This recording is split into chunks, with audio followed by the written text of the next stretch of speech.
This year we added an additional weight range, a little bit heavier model in both 6.6, and then we introduced a bunch of 7-foot models.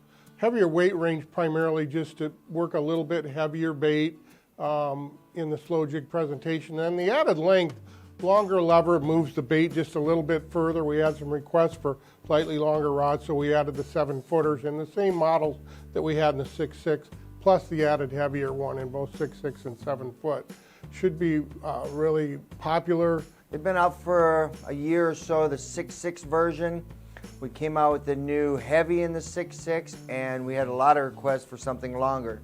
So what we decided to do is bring out all the models in 7-foot also. So now we have them in 6.6 and 7-foot. It goes from a light, medium, medium heavy, and a heavy. So there's 5 in each series. These are great blanks. They've been very popular. We sell tons of them. Small diameters, thick walls. The actions are amazing, very parabolic. All the new models, like the previous models we introduced, feature the carbon wrap, which adds some lifting power and strength without adding a lot of weight. And with the basic Toray RX7 fiber for the majority of the substrate.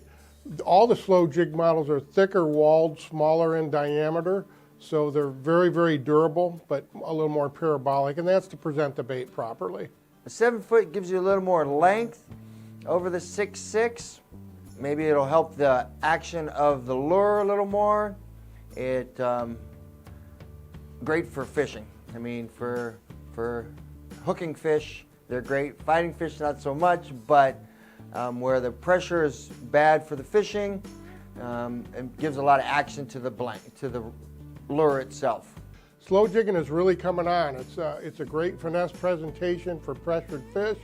If you haven't tried it yet, man, pick up on it because guys are really liking it.